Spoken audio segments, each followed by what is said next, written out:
And that's all the sport for today. Luquesa. How's the week looking, sports-wise? Is it a busy one? It's a very busy one, especially as the Premier League now is coming to an end and we're looking towards the FA Cup final next week. It's non-stop, actually. Non-stop, and then the Champions League, etc., etc. Basketball Africa League as well in Rwanda. We got you on it. You're on it. You're on it. Well, that is it from myself and Mimi for today. You can find us on social media, Twitter at Mimosa Fawaz, and I am at Luquesa Burak. From myself and all the Focus on Africa team, we'll see you tomorrow. Bye-bye.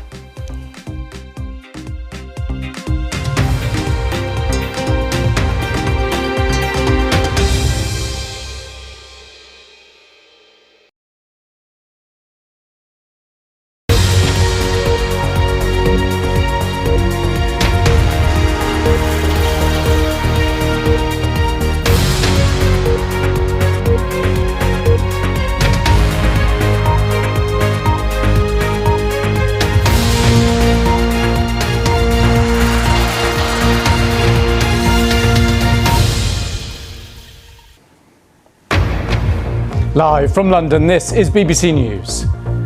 Calls for Ukrainian pilots to be trained on F-16 fighter jets intensify as Russia warns that transferring the jets would raise questions about NATO's role in the conflict. A new ceasefire expected in Sudan as millions remain in need of humanitarian assistance, and the UN warns that the conflict could be expanding to the wider region. Police investigating the disappearance 16 years ago of the British girl Madeleine McCann are preparing to search a reservoir.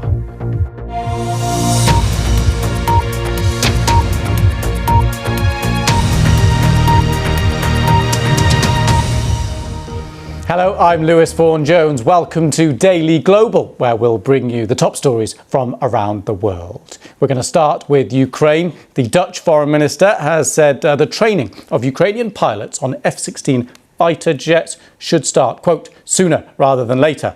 The remarks come after US President Joe Biden expressed support for the Joint Allied Training Programme. You may remember on Friday, Biden said he would support delivery of fighter jets to Ukraine by allowing Western allies to supply them.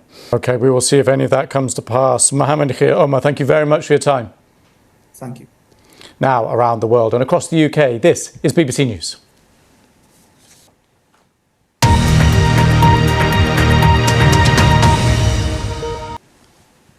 You're live with BBC News. Next, police in Portugal are investigating a new lead in the disappearance of Madeleine McCann, the British 3-year-old who disappeared while on a family holiday in southern Portugal.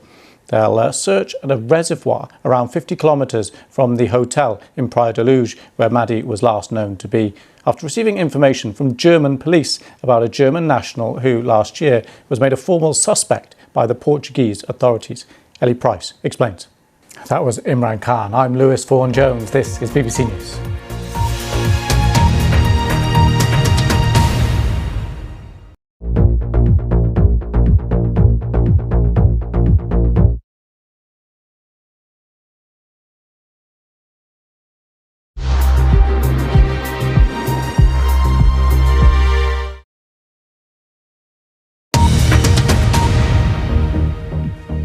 This is BBC News, the headlines.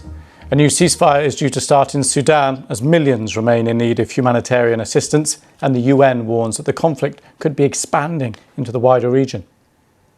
Meta, the owner of Facebook and Instagram, appeals against a $1 billion fine for breaking European Union regulations.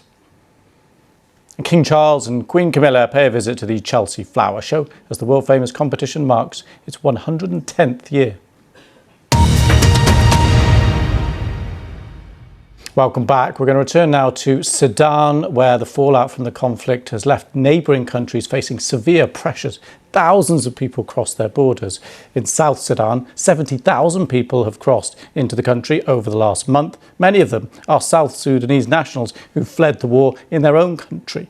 Our Africa correspondent Catherine Birahanga reports. Interesting. Paul Armstrong, great to have you on. Thank you. Now, around the world and across the UK, this is BBC News.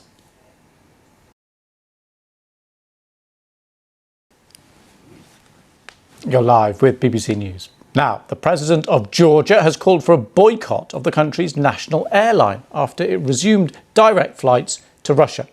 Well, these are the pictures of protests in the capital, Tbilisi, on Friday as the first flight took off. The president has repeatedly warned against strengthening ties with Russia. Moscow has troops stationed in 2 breakaway Georgian republics and has threatened terrible consequences if Georgia were ever to join NATO. Let's go live now to our newsroom where we can speak to our Europe regional editor, Paul Moss. Hi there, Paul. So why is this such a big deal? And just before I go, a quick reminder of events in Sudan that we've been keeping across here. Fighting continues, but we are expecting that ceasefire. And there are some hopes of the ceasefire allowing greater humanitarian aid in. But as anyone who's been following the conflict over the last 4 weeks or so will know, those ceasefires can be pretty fragile at best. These pictures are from earlier today, and you can see the fighting and smoke rising from the buildings there. We'll be keeping across that situation and the status of that ceasefire. For the moment, though, that's it. I'm Lewis Vaughan Jones. This is BBC News. Bye-bye.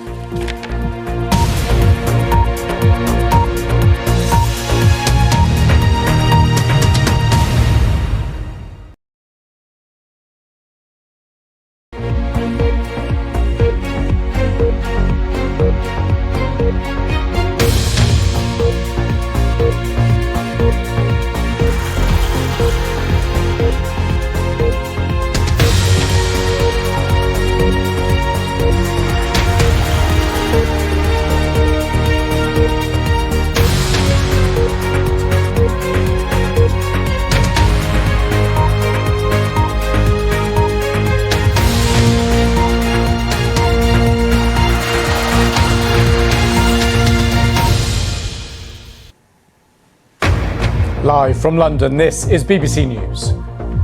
There's growing demands for F-16 fighter jet training for Ukrainian pilots as Russia raises concerns over NATO's role in the conflict.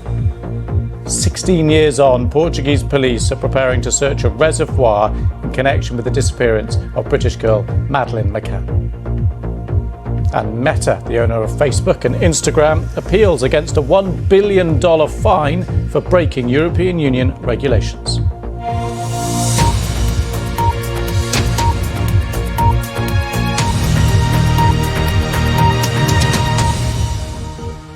Hello, I'm Lewis Vaughan Jones. Welcome to the Daily Global. We'll be bringing you the top stories from around the world.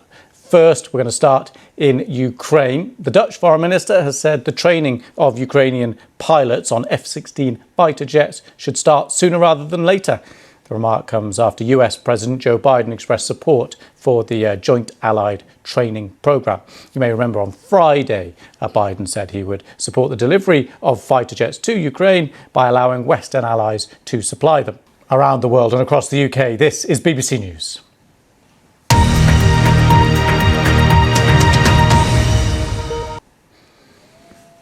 You're live with BBC News. Next, Meta, the owner of Facebook and Instagram, says it will appeal against a $1 billion fine for breaking European Union regulations.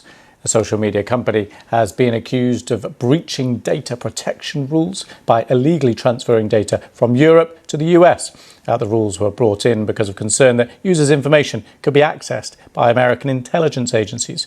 Meta has described the punishment as unjustified and unnecessary. I asked technology expert Paul Armstrong whether he agreed with Meta. For that wing of the party. So Indeed. That'll be in Rishi Sunak's mind as he weighs up all this. Jonathan, thanks so much for that. This is BBC News.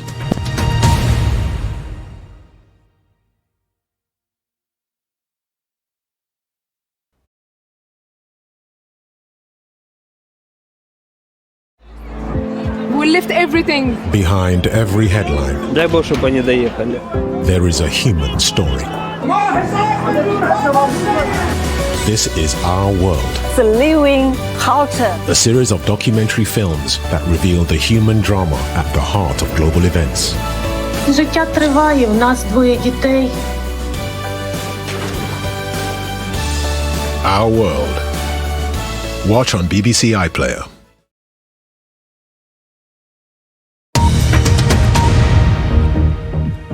This is BBC News, the headlines. A new ceasefire due to start in Sudan as millions remain in need of humanitarian assistance, and the UN warns the conflict could be expanding to the wider region. Georgia's president calls for a boycott of national airline as direct flights to Russia resumes, sparking protests. And King Charles and Queen Camilla pay a visit to the Chelsea Flower Show as the world-famous competition marks its 110th year.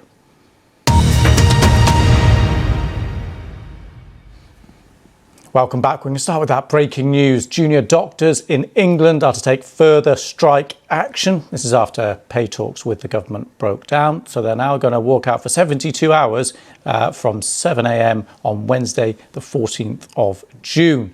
Let's get the very latest with this. Our reporter, Nikki Schiller, is there. Hi, Nikki. Thanks to Paul for that. Around the world and across the UK, this is BBC News.